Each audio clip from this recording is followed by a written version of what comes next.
हमें जाना है E34, हम पहुंच चुके हैं E44। स्विट्ज़रलैंड पे यहाँ पर जोन 1, जोन 2, 3, 4 ऐसे जोन के हिसाब से, इंडियन एयरपोर्ट पे हम ग्रुप के हिसाब से चल रहे थे। कई बार क्या होता है ना कि एयरप्लेन में जगह नहीं होती, तो वो कहते हैं कि आप सबमिट करा दो, आपको लगेज का एंड में मिल जाएगा, बट मैंने मना कर दिया था क्योंकि मेरे डॉक्यूमेंट्स है उसके अंदर। अब फिर दोबारा बोर्ड करने जा रही हूँ स्विट्ज़रलैंड से टोरंटो।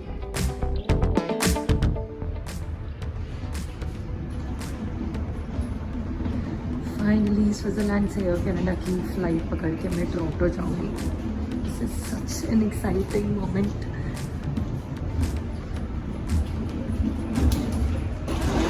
ये एयर कनाडा वाला प्लेन तो बहुत ही बड़ा था अंदर से, क्योंकि 3 रोज थे और 3 कॉलम्स थे। फिर उसके बाद उन्होंने अपने इंस्ट्रक्शंस दिए and then we left.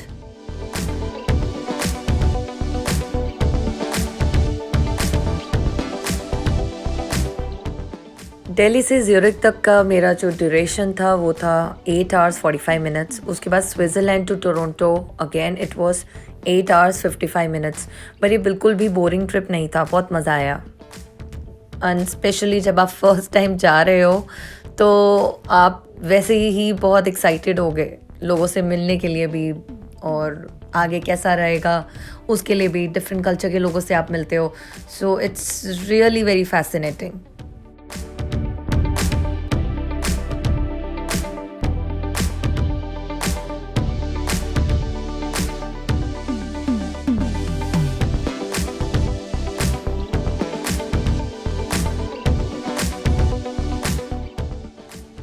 Take off से पहले आपको ईयरफोन्स मिलेंगे जिससे आप इनफोटेन सिस्टम को यूज़ कर सकते हो।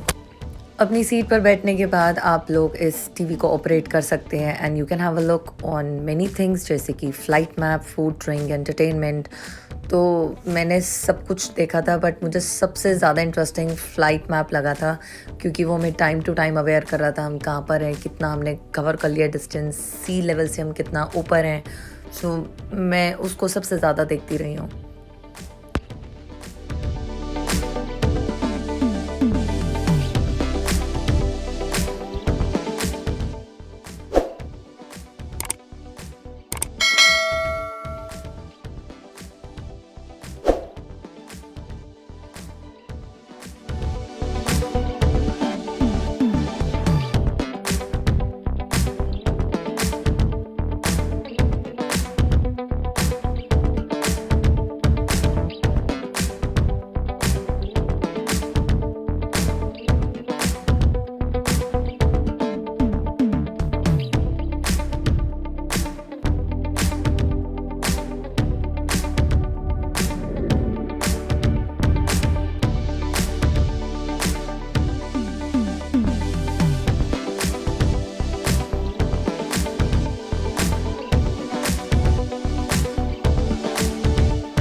Allianz war eine heutige Besatzung. Danke, wenn ihr das auch mit uns geflogen sind.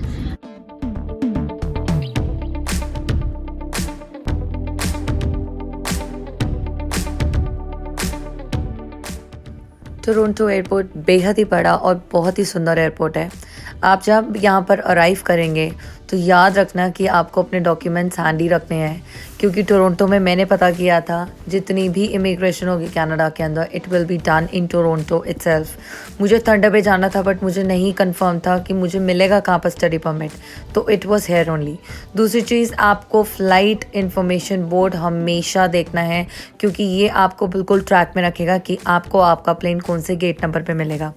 मैं जैसे ही निकली यहाँ से तो वहाँ पर 2 ऑफिसर्स खड़े थे जो बहुत तेज़ से अनाउंस कर रहे थे कि स्टडी परमिट किसको चाहिए, so I you a student please come here.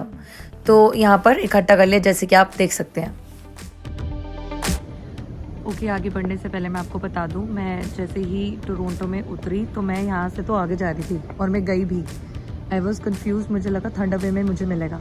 फिर मैं यहाँ से वापस गई और वहीं पर हमें सामने रोक लिया था उन्होंने कि जो भी बच्चे स्टडी परमिट लेने आए हैं वो यहाँ साइड पे लाइन में लग जाओ। तो मुझे लगा मुझे तो थंड पे उतरना है, तो फिर यहाँ थोड़ी ना मिलेगा, बट स्टिल आई कंफर्म। तो अच्छा मैंने कंफर्म कर लिया क्योंकि यही मिलना था। फिर वो हमें लाइन से प्रॉपर यहाँ पर, जैसे आप ये पढ़ पा रहे हैं न्यू स्टूडेंट्स, यहाँ इस रूम, इस हॉल के अंदर ले गए। उसके बाद अंदर हम लोग लाइन में लगे रहे हैं। फिर हमने डिक्लेरेशन ली एक मशीन से, और हमने अपना पासपोर्ट स्कैन किया तो डिक्लेरेशन मिल गया था। मतलब whatever procedure is there जो मशीन के अंदर होता है, वो पूरा करने के बाद उसके बाद हमें बैठाया गया चेयर्स के ऊपर। कम से कम 100 बच्चा तो होगा अराउंड। और उसके बाद लाइन वाइज हमें बुलाया गया, नाम लिए गए, स्टडी परमिट हाथ में दिया। अंदर 4-5 ग्लास काउंटर्स हैं, तो उनके अंदर ऑफिसर्स बैठे हुए हैं। वहाँ पर उन्होंने क्रॉस क्वेश्चनिंग की मुझसे। तो बस यही पूछा कि आपका कोर्स कौन सा है और कौन सी यूनिवर्सिटी में जा रहे हो और ड्यूरेशन क्या है। तो मैंने प्रॉपर सीधा जवाब दे दिया था। And he stamped my passport. Declaration पे भी उन्होंने जो मार्क करना था किया, और साथ में मुझे फर्दर प्रोसेस हो गया, मेरा स्टडी परमिट मिल गया मुझे। तो यहाँ से यहाँ अंदर हो रहा है, और यहाँ से मैं बाहर चली गई थी। अब मेरी एक और कनेक्टिंग फ़्लाइट है थंडर बे की, और मुझे जाना है D37 पे। सो मैं वहाँ जा रही हूँ।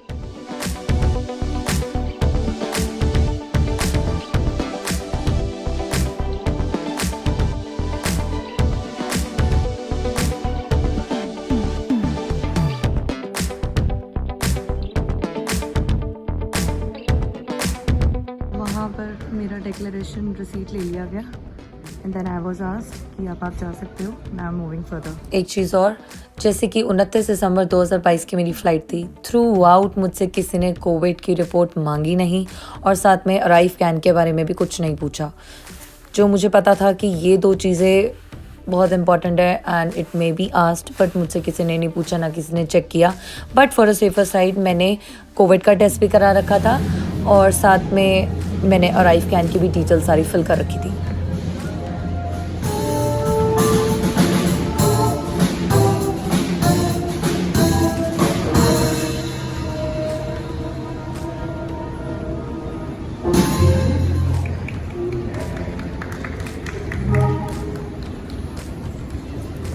टोरंटो एयरपोर्ट बहुत ही बड़ा एयरपोर्ट है, बट मुझे कोई दिक्कत नहीं आई क्योंकि जगह जगह बोर्ड्स लगे हुए हैं। तो मैं बस उन बोर्ड्स को और साइंस को देखकर चल रही थी। And I was locating my D37 number.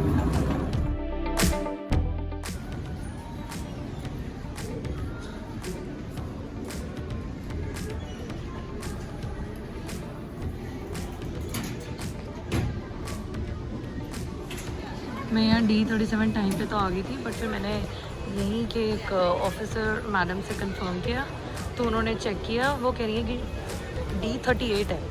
वो कह रही है टाइम टू टाइम आप एक बार चेक कर लिया करो, डबल चेक कर लिया करो कि कन्फ्यूजन ना हो। और मैं वही देखने जा रही हूँ कि D37 से D38 हुआ है या फिर क्या हुआ है। ये देखो चेंज हुआ है, ये लिखा हुआ है Thunder Bay AC 1515 and it is D28, 37 नहीं है, और मैं 28 ढूंढती हूँ।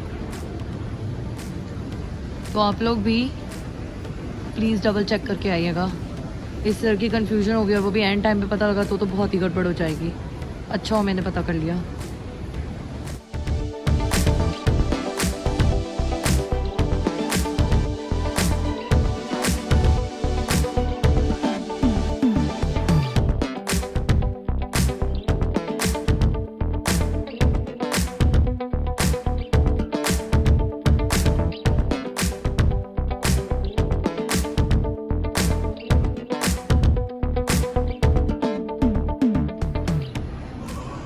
तो ये सारा वेटिंग एरिया है। मैंने भी अपना बैग को वहाँ पर रखा हुआ है पूरा। यहाँ पर भी मैंने कंफर्म किया था, तो मेरी बात सीधा कैप्टन से हुई, कैलगरी के कैप्टन से। तो उन्होंने पहले बोला कि आप नीचे जाओ, वहाँ पर देखो। फिर उन्होंने आगे किसी और से कंफर्म कराया। ही सेड यहीं पर ही वेट करो, और उसके बाद जब ये कैलगरी की चली जाएगी फिर होगी थंडर बे वाली। तो मैं यहीं पर वेट कर रही हूँ। 9:30 बोर्ड करना है हमने, अभी हो रहा है 7:55 PM। मैंने कहा चलो एक बार फिर चेक कर लेते हैं कहीं चेंज ना हो गया हो। And it happened so. अब मैं जा रही हूँ D38 और मैंने ऑफिसर से पूछा है ना, ये थर्ड टाइम चेंज हो रहा है। देन ही सेड कि एयरक्राफ्ट को जहाँ स्पेस मिलेगी वो वहीं स्टैंड होगा, दैट्स वाई। वो कह रहे अभी भी कोई भरोसा नहीं है, आप चेक करते रहो, and wherever they are asking आप वहाँ पर जाओ। हाँ जी, मैंने कंफर्म कर लिया यहीं से है और यहाँ लिखा भी हुआ है, and he is also telling me कि it is showing on the screen, तो यही जाएगी। और मैंने लगेज का भी कंफर्म कर लिया, मुझे दोनों लगेज थंडर पे ही मिलेंगे।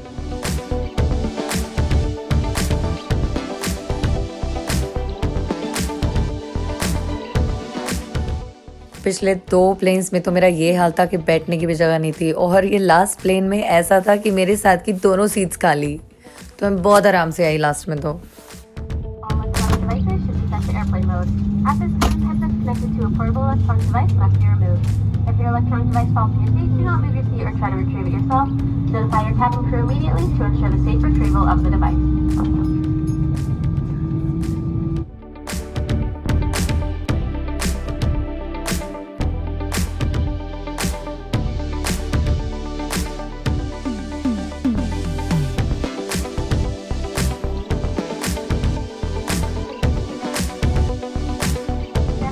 the overhead bins as items may have shifted. Before deploying, we encourage you to take a moment to ensure that you have all of your personal belongings with you. This includes cell phones and other electronic devices. On behalf of Air Canada Rouge and your entire छोटा सा airport है ये।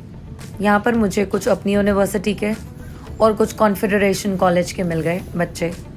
हम लोग इस gate से बाहर चले गए और फिर वहाँ बाहर निकलने के बाद एस्केलेटर से नीचे चले गए जहाँ पर हमारे बैग्स थे।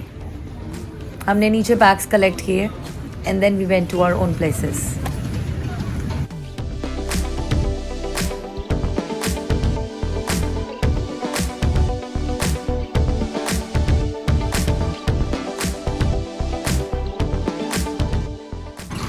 मेरी यूनिवर्सिटी वालों ने मेरे नाम से एक फ्री टैक्सी वाउचर दिया था, रोज टैक्सी, जिसे मैं कॉल कर सकती हूँ, I can use it for once for free.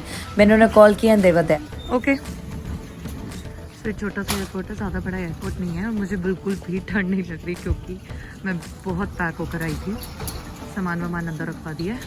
मेरे साथ एक और बच्चा है, ये कहीं और उतरेंगे, इनका कहीं और अपार्टमेंट है, मैं लेकर रेजिडेंस में, then will meet up afterwards. एक चीज़ और, जितनी भी आपके पास सॉफ्ट कॉपी हैं उन सब की आप हार्ड कॉपी ज़रूर लेकर आएँ। मेरे पास हार्ड कॉपी, सॉफ्ट कॉपी सब कुछ रेडी था। मैं रोज़ टैक्सी वाले को सबसे पहले मैंने सॉफ्ट कॉपी दिखाई वाउचर की, देन ही सेड कि नहीं मुझे प्रिंट चाहिए, तो मेरे पास प्रिंट भी रेडी था। मैंने उनको फटाफट वो प्रिंट निकाल कर दे दिया था and then we were ready to go.